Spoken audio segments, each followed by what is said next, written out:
But we'll get on to transfers and stuff a little bit later on. So if you've got any questions about that or any rumours, then stick those in the comments. But it's been 1 year since the investment firm Sport Republic, backed by a Serbian billionaire, completed the takeover of Southampton.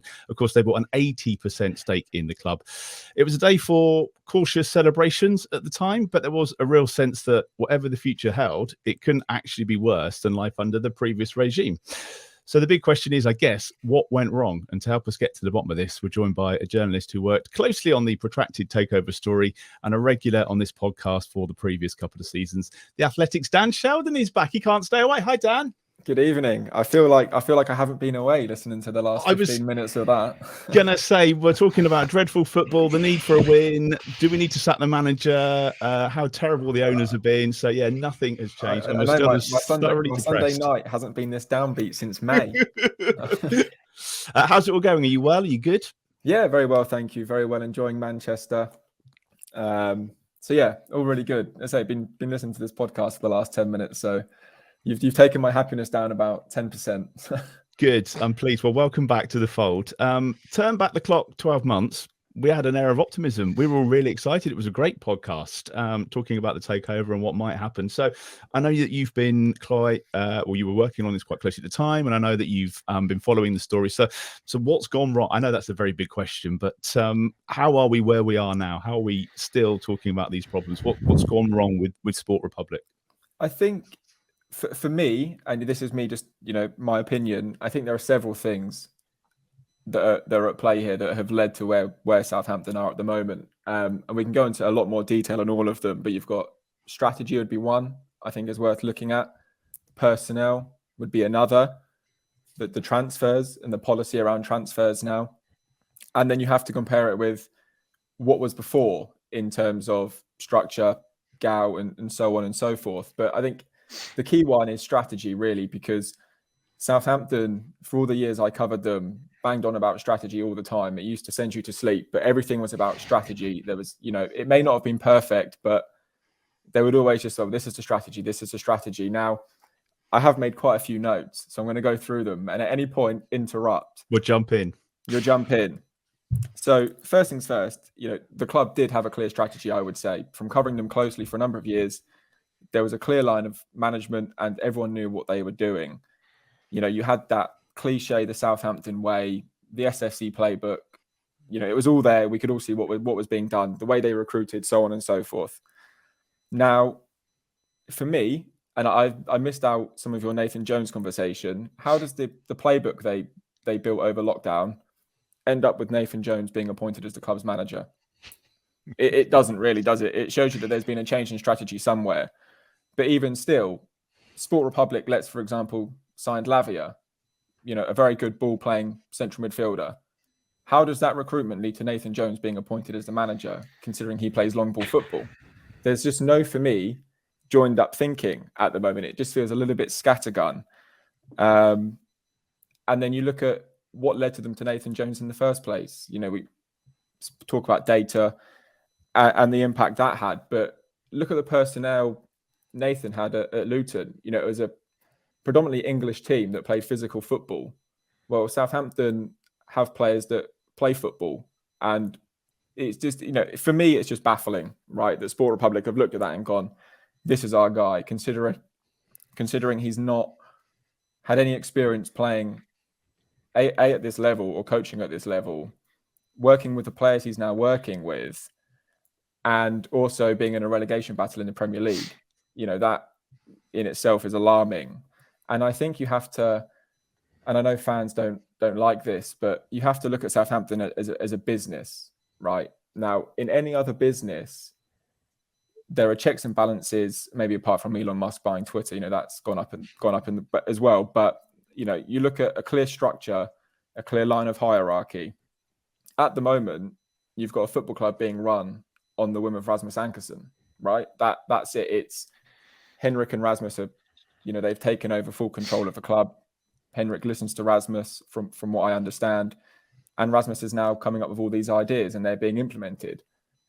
Surely Dragon Solak is not going to be happy if he sees his money disappear down the pan at the end of the season. You'd think so. And you look at it this time last year, so it was January the 11th was the first time they came to St. Mary's. They played Brentford, and I can't remember if it was 4-0 or 4-1, but either way, it was a really good performance, and they won. Now, at the time, I mean, Southampton obviously went on to kind of fall off a cliff for the rest of that season. But, if you look at the club that Dragon invested in, where they were in the league, and what we were all discussing at the time was perhaps maybe a push for Europe. Well, 12 months later, they're bottom of the Premier League. And everyone's wondering, well, where's their next league win going to come from? He can't be happy with that. And if I was him, he is invested in Southampton, but he's also invested in Sport Republic, right? They sold him the idea and they convinced him to come on board. Now, if I'm him, I'm asking them, well, what on earth is going on here? It wasn't like this before. Why is it like it now? And then that leads to personnel. I mean, I don't know if there's anything on the strategy side you guys want to get. I was just going to maybe bring Jacob in on this, because I know that you sat down and spoke with them, but at the time it was very much like, we're going to leave the club to get on with it. We're not going to be involved in the day-to-day. Martin Semmens will still be running the club.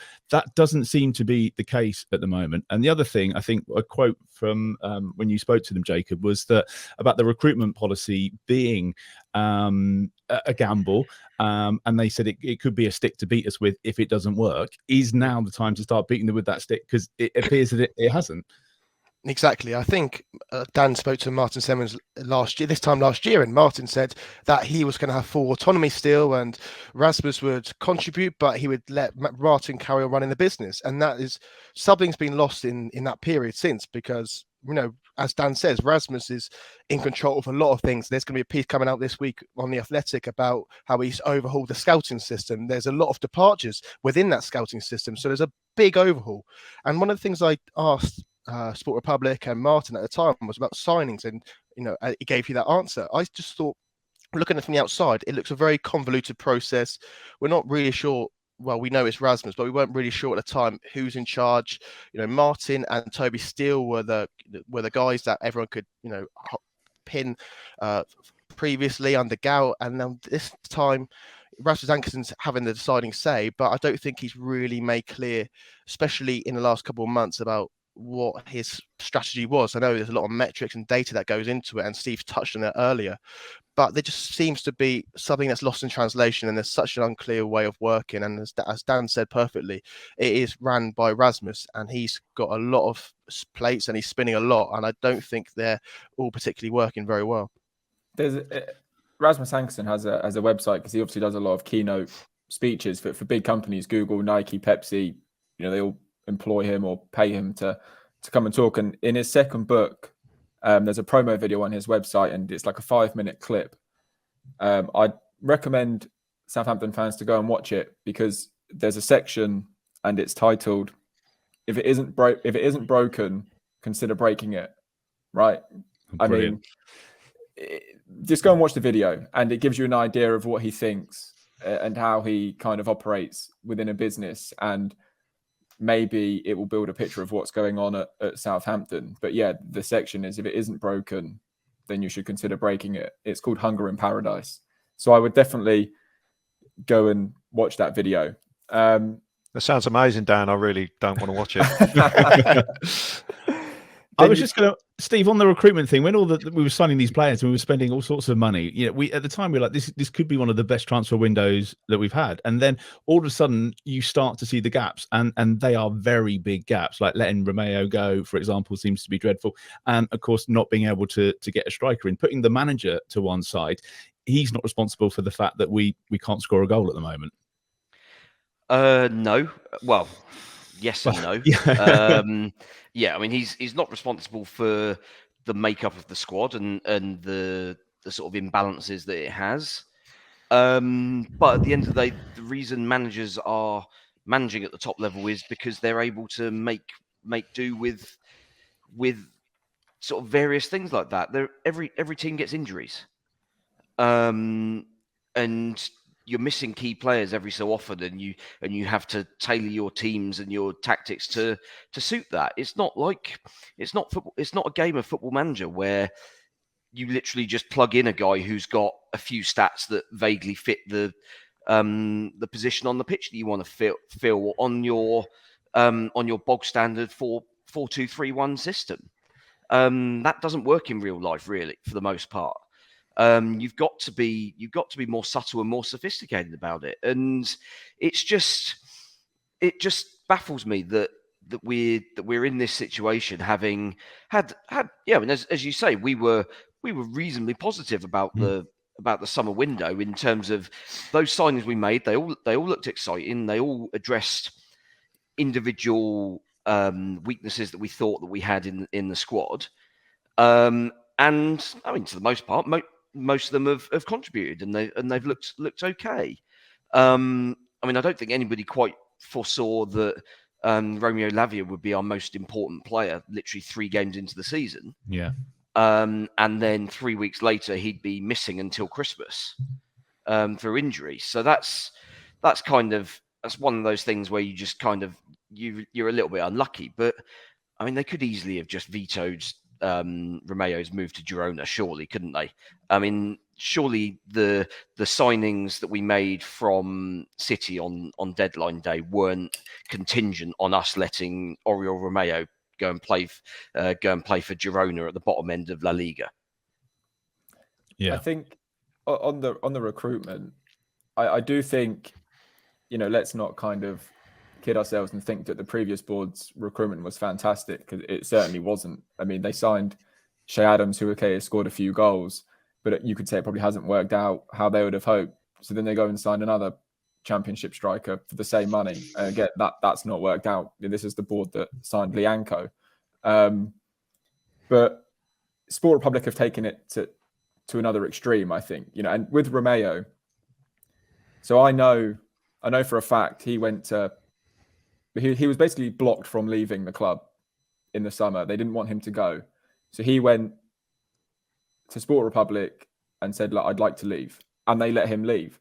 Now, rightly or wrongly, whether they should have done that or not, I don't think they should have, because Romeo was told he's not going. And then he was allowed to leave by Sport Republic. Now, yeah, make of that what you will. And, probably 3 or 4 games in, myself included, no one was probably looking at it and thinking, oh, gosh, they really miss him, because Lavia was playing so well. But my God, now you'd love Romeo in that team or that dressing room, just as the experience. I mean, watching that Forest game, the young players, it's tough for them. They're learning on the job. It's painful to watch, isn't it? You just feel for them. Yeah. And we're seeing that now. Like Samuel Edozie, really good player, really young, so much talent, but he's been thrown in at the deep end. Like, where's that person who's going to put their arm around him in that dressing room? James Ward-Prowse can't do it all. And I think, Ralph Hasenhüttl used to say ad nauseum that James isn't exactly the most vocal leader anyway. Like, Ralph had no problem saying that. He said he was a leader on the pitch by how he played and how he trained. Well, Southampton needs someone a bit more vocal in the dressing room to sort of say to the young guys that this is what we should be doing. So yeah, on the recruitment, I just don't think we should sit there and say that the recruitment before then was, exactly brilliant, because I don't think it was. But it means they're looking now for leaders and experience and those slightly older players, which kind of goes against. Jacobs reported on, obviously Orsic has joined now, isn't he? And then Jacobs been reporting on other targets. I think that probably shows that they've realised that they went too hard too soon on the signing young players. The assets, as they referred to them, wasn't it? The players that they can sell on for in a few years' time for some good money. There's also a realisation that they got that wrong in the summer, and that the squad is just dearth of any experience, which in the predicament Southampton are in is absolutely crucial right now. So the other thing then, Dan, is it seems a bit at the moment like it's rats leaving a sinking ship, because you've got Matt Crocker, the director of football's gone, Joe Shields. You can pull all these out in isolation, but it seems like there's a lot of key vacancies at the moment, and the club are exposed, or there isn't anybody to make these decisions for Ankerson. He's happy to make these decisions because everyone else has gone and left him to it. It feels to me there's something else that's going on there. Well, I would separate Joe Shields and Matt Crocker, to be perfectly honest with you. They're completely separate situations. And Joe Shields was given an opportunity by Southampton, and probably way sooner than he expected was given another opportunity by,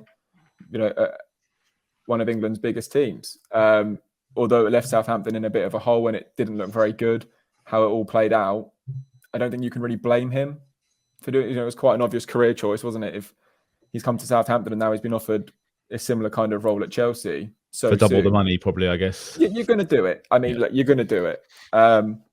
Matt Crocker is much more interesting because that speaks to probably what is going on behind the scenes a bit more, and the influence that he no longer has, or that the influence that Rasmus and Sport Republic have perhaps taken away from him. Now, we reported the story on The Athletic that he was going to be leaving at the end of the summer. And, since the takeover, and I'm sure Jacob's heard exactly the same sort of stuff as me, I heard so many times that Matt had just become marginalized, really. Like, what was he doing? Well, no idea, because there's a new plan, there's a new strategy. Although we've just spoken about, I don't know what that strategy is that they're implementing at the moment. There's supposedly a new strategy, and for Matt, it's kind of like, well, what am I doing here? Is he going to sit back and watch all of his work get ripped up? Probably not. I mean, no one would like to do that, would they? But I would definitely separate those two situations. Then you obviously have the commercial director, David Thomas, is leaving at the end of this month. And there have been some other departures, kind of a step down from that senior board level at the same time. So, yeah, I mean, I don't know whether it's rats leaving a sinking ship, but there's certainly a lot of changes going on. And the other name that's been mentioned today, Dan, is it Jason Wilcox? It looks like they might be going back to Manchester City for their academy director. Is that something you've heard as well, or it's not something I've actively heard or really sought out? But I mean, it's just remarkable. I mean, I don't doubt the information is true. It's come from Fabrizio, who gets story after story and went through a summer of getting a lot of Manchester City and Southampton stories. So, you'd probably have to say that there's some element of truth to it. However, you just look at it and you think, do they just sit in a room now and just think, what Man City doing? Yeah, we're going to do that. Let's just do that.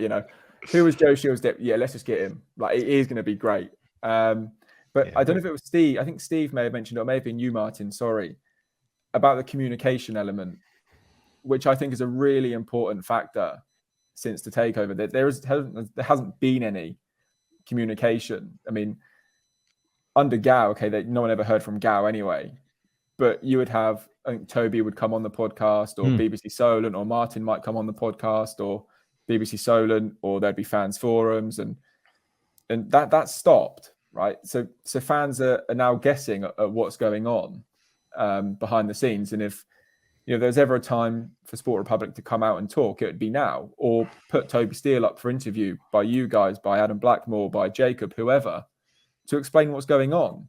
I mean, you could only assume that has all stopped because they've been told to stop.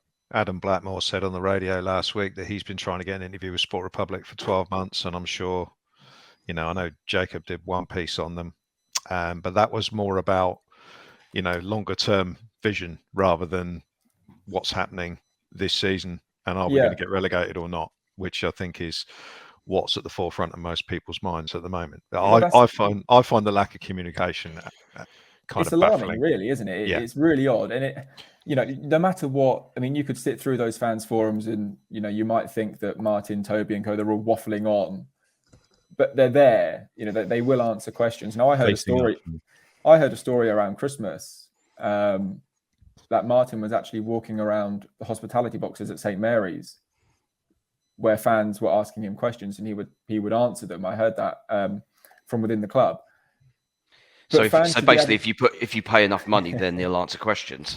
Well, no, but I mean, what the point is that shouldn't that shouldn't be the case. There should be, why aren't Sport Republic sitting down in a room at St. Mary's like Toby, David, Ralph, whoever used to do, and just answering questions? Because if they need to do it, they need to come out and explain what is going on. Because even if they did one of those club videos like Nicola Cortese used to do, it was a bit cringy, but he sat down for like 15 minutes and they put it out on the official club channels, explaining the vision, explaining the strategy. Yeah, I'm going to spend all of Marcus's money. There was in that the interview that Jacob got with all of them, like, one of the comments that just blew my mind was about the board being dysfunctional.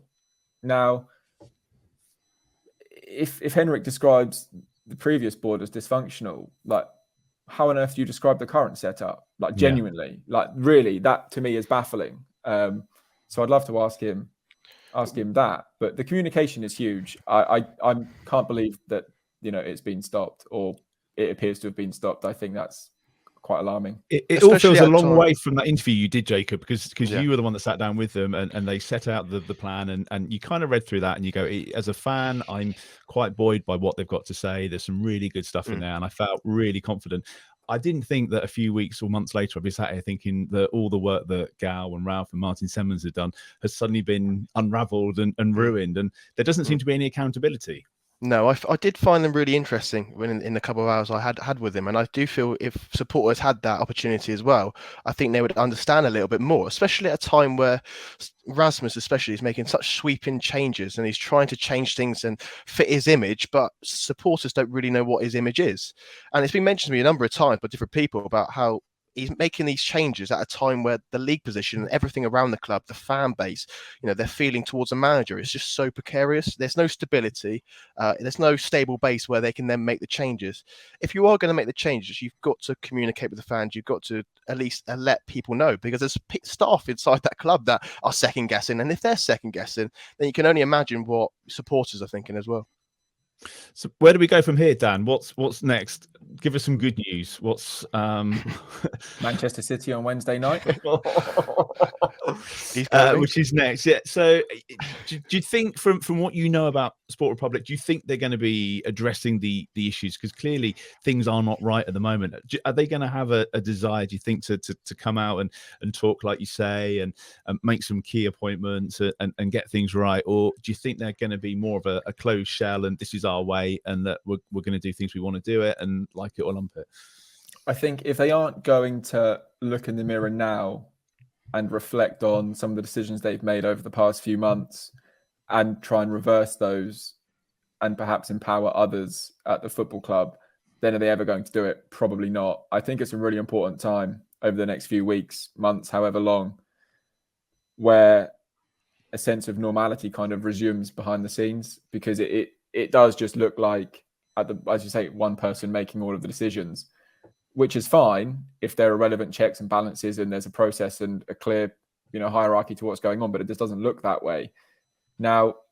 You know, I watched the games and I saw Jacob's tweet about what the fans were chanting towards Nathan Jones, and I kind of feel a little bit sorry for him, to be honest, because again, you wouldn't turn down the job. But if Sport Republic were to now decide that he's not the right person, then they may as well just hold up a sign and say, we've got no idea what we're doing. Are they going to do that? I don't know. You know, I don't know. Jacob will know them much better than I do.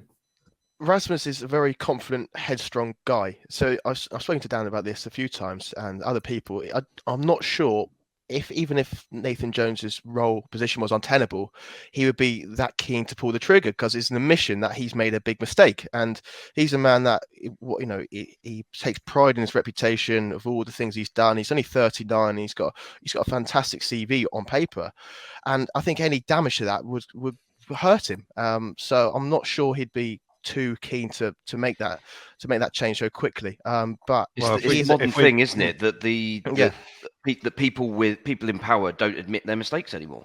I just found him very confident and he felt like he knew what he was doing, and whether he listens to outside voices. Henrik said to me that his job on the board is to check and challenge people. So when Dan talks about that check and balance and thing, that's what Henrik's role is. But them two are very close. So I'm not sure Henrik will have the say to challenge Rasmus. Does he have the football orientation? Does he have the football knowledge to think, right, Rasmus, are you sure you want to do that?